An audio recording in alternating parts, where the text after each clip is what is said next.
पालघर शहरातील मुख्य रस्त्यांवरील वाढत्या अतिक्रमणामुळे वाहतूक कोंडी, अपघात आणि पादचाऱ्यांच्या सुरक्षिततेचा प्रश्न गंभीर बनलाय। विशेषतः सायंकाळच्या वेळी भाजीपाला विक्रेते, खाद्यपदार्थांच्या गाड्या आणि इतर फेरीवाल्यांमुळे अनेक प्रमुख रस्ते अंशतः व्यापले जात असून नागरिकांना मोठ्या अडचणींचा सामना करावा लागतोय। नगर परिषदेकडून अतिक्रमण हटविण्याचे आश्वासन देऊन 2 महिने उलटले असले तरी प्रत्यक्ष कारवाई मात्र अद्याप झालेली नाही। त्यामुळे प्रशासनाच्या भूमिकेबाबत नागरिकांमध्ये नाराजी व्यक्त होते। पावसाळा तोंडावर आला असताना परिस्थिती आणखी गंभीर होण्याची भीती व्यक्त केली जाते।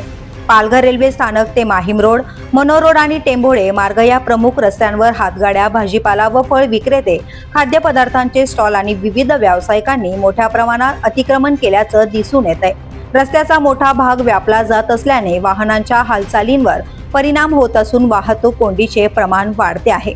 या संदर्भात नगराध्यक्षांनी जनगणना आणि विशेष मतदार पडताळणी मोहिमेमुळे कर्मचारी व्यस्त असल्याने कारवाईला विलंब झाल्याचं सांगितलंय। मात्र पावसाळ्यापूर्वी शहरातील मुख्य रस्त्यांवरील अतिक्रमण हटवण्यात येईल असे आश्वासन देण्यात आले। नागरिकांच्या मते शहरातील अतिक्रमण हटवण्यासाठी प्रशासनाने तातडीने कठोर कारवाई करणे आवश्यक आहे। अन्यथा पावसाळ्यात वाहतूक कोंडी, अपघात आणि नागरिकांच्या सुरक्षिततेचे प्रश्न अधिक गंभीर होण्याची शक्यता आहे। द पोलीस न्यूजसाठी श्रीधर चव्हाण, पालघर।